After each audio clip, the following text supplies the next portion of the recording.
बांधड़ी railway siding में rack नहीं आने से मजदूरों के समक्ष भुखमरी की स्थिति उत्पन्न हो गई है, जिससे नाराज मजदूरों ने रेलवे साइडिंग को जाम किया और जोरदार नारेबाजी की। बताते चले कि वेदांत कंपनी के इस रेलवे साइडिंग के से माल की ढुलाई होती है। मजदूरों के आंदोलन की सूचना मिलने के बाद नेता प्रतिपक्ष अमर कुमार बावरी मौके पर पहुंचे और प्रबंधन को चेतावनी देते हुए कहा कि प्रबंधन मजदूरों की मांगों को पूरा करे। उन्होंने कहा कि हम मजदूरों के साथ खड़े हैं।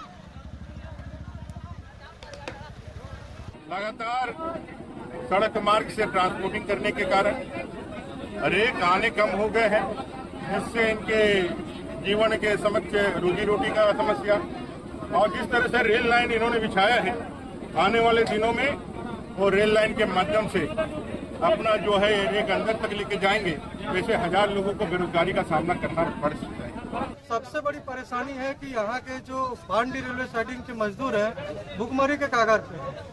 अब भुखमरी के कागार पे इसलिए है क्योंकि कोरोना में इन लोग इतने बड़े फैक्ट्री को अपने मेहनत से चलाया। उसके बाद जब जैसे ही कोरोना खत्म हुआ, उसके कुछ दिन के बाद कंपनी बाय रोड जो है कच्चा माल लाती है।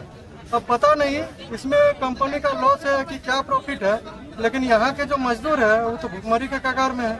तो हम लोग 12 साल से प्लांट को शुरू से ही हम लोग यहाँ उसको जमीन दिए, यहाँ गाड़े हैं प्लांट को, ठीक है, अपना खून पसीना से।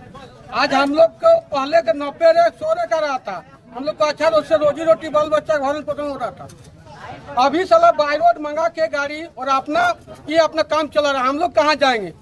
हम लोग इतना 700 बेरोजगार, अभी गाँव से 700 नहीं 700 का ये 25,000 भी हो गए। मेरे पीछे और 10 गो है, सब लेबर के पीछे 10 गो अपना परिवार है। हम लोग जितना दिन पेमेंट रेक में काम करते थे, उस टाइम रेक था पहले सुंदर, उसका बाद साला 2 साल से हम लोग को तंग कर दिया। खाने के लोग के बाल बच्चा हम लोग कमर रहा है, उसका बाद हमको SI मिलता है, PM मिलता है, कोई सुविधा कम मिलता है। हम लोग को एकदम खत्म कर दिया।